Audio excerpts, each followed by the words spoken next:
Hello students, आज हम example 16 को सोल्व करेंगे। तो चलिए फिर शुरू करते हैं। सबसे पहले इसका फर्स्ट पार्ट पढ़ते हैं। इसमें क्या कहा गया है? A manufacturer of TV sets produced 600 sets in the third year and 700 sets in the seventh year, assuming that the production increases uniformly by a fixed number every year, find the production in the first year। देखिए, बहुत ही interesting example है।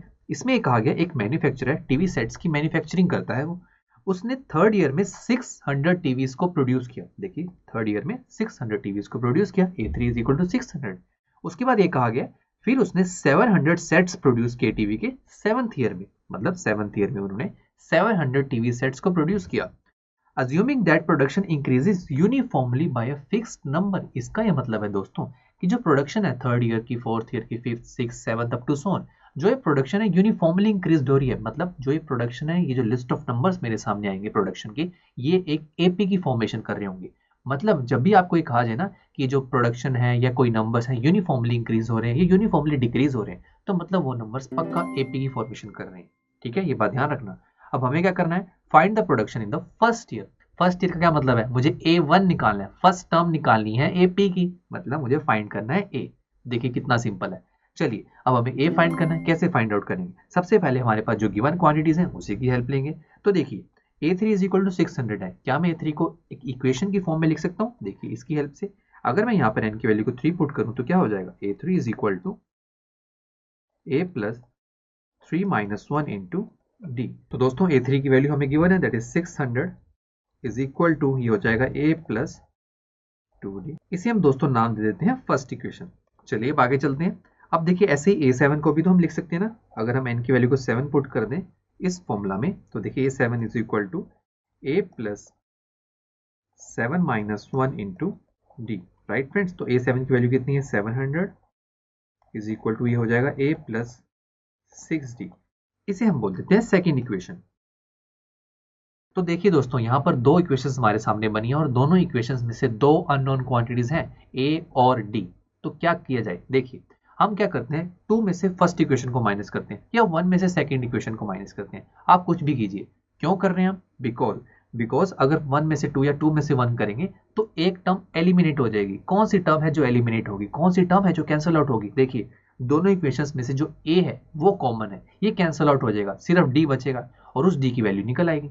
जैसे D की value हमारे सामने आई, हम उसे 2 या फर्स्ट किसी में भी पुट करके A की वैल्यू निकाल लेंगे जो हम चाहते हैं। तो चलिए शुरू करते हैं। तो सबसे पहले माइनस करते हैं। तो आपकी विषय 2 माइनस 1 कीजिए या 1 माइनस 2 कीजिए। ठीक है फ्रेंड्स, तो मैं यहाँ पर 2 माइनस 1 कर रहा हूँ। तो देखिए क्या बनेगा, पहले इक्वेशन लिखिए 700 is equal to A plus 6D। ये सेकेंड इक्वेशन है और फर्स्ट इक्वेशन क्या है? 600 is equal to A plus 2D। Minus करना है तो माइनस लगा देते हैं। देखिए तो देखिए कैसे बनेगा ये 700 माइनस 600, ये बनेगा 100। उसके बाद देखिए ये A है और ये A माइनस A करना है तो ये तो 0 हो जाएगा, कैंसिल आउट हो जाएगा, तो यहाँ आंसर आएगा 0। फिर आगे देखिए प्लस 6D माइनस 2D, ये हो जाएगा 4D।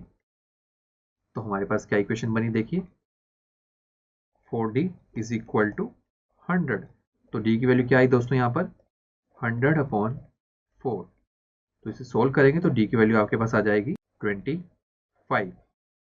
तो दोस्तों अब D की वैल्यू 25 आ गई ना। अब A की वैल्यू निकालना तो बहुत ही आसान है। कैसे? देखिए इस D की वैल्यू 25 को फर्स्ट में पुट कीजिए या सेकंड में पुट कीजिए, आपके पास A की वैल्यू आ जाएगी। और A की वैल्यू तो मुझे बताएगी कि फर्स्ट ईयर में कितनी प्रोडक्शन थी, that is first term AP की क्या थी, वही तो है फर्स्ट ईयर की प्रोडक्शन, वो हम निकाल लेंगे। तो चलिए करते हैं शुरू। तो देखिए दोस्तों, जो D की वैल्यू 25 है उसे मैं पुट करने जा रहा हूँ फर्स्ट इक्वेशन में। आप सेकंड में भी पुट करेंगे, आपके पास सेम आंसर आएगा। तो देखिए दोस्तों, पहले फर्स्ट इक्वेशन लिख लेते हैं। वो क्या है? 600 is equal to A plus 2D। तो चलिए वैल्यूज पुट करते हैं। 600 is equal to A plus 2 multiply 25। तो ये हो जाएगा 600 is equal to A plus 50। तो देखिए A की वैल्यू कितनी आ जाएगी? 600 माइनस 50। तो A इज इक्वल टू 550। तो देखिए दोस्तों, फर्स्ट ईयर में कितनी प्रोडक्शन हुई थी टीवी सेट्स की? That is 550। ठीक है फ्रेंड्स, चलिए अब इस क्वेश्चन का जो सेकंड पार्ट है उसे सोल्व करते हैं। बहुत ही सिंपल है क्वेश्चन, देखिए सारा वही है, बस लास्ट में कुछ डिफरेंट चीज पूछ ली गई है हमसे, उसे पढ़ लेते हैं। Find the production in the 10th year. अब मुझे बताना है कि 10th ईयर में कितनी प्रोडक्शन हुई है। देखिए हम ए और डी निकाल के आ चुके हैं, अभी निकाला है।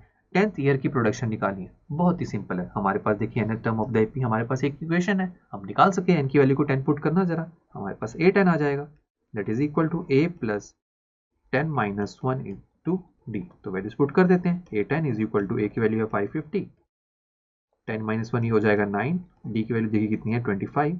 तो दोस्तों जब आप इसे सोल्व करेंगे तो आपके पास आंसर आएगा 775। तो देखिए हमें ये पता लग गया कि 10th ईयर में कितनी प्रोडक्शन हुई टीवी सेट्स की, दैट इज 775। तो मतलब दोस्तों जैसे आपको ए और डी पता लग गया ना, गेम सारी आपकी है, आप किसी भी ईयर में प्रोडक्शन निकाल सकते हो। ये तो 10th की है ना, आप 20th 25th किसी भी ईयर की प्रोडक्शन बहुत ईजी तरीके से निकाल सकते हो। ठीक है, चलिए अब इस क्वेश्चन का जो लास्ट पार्ट है उसे पढ़ते हैं। उसमें कहा गया find the total production in the first 7 year.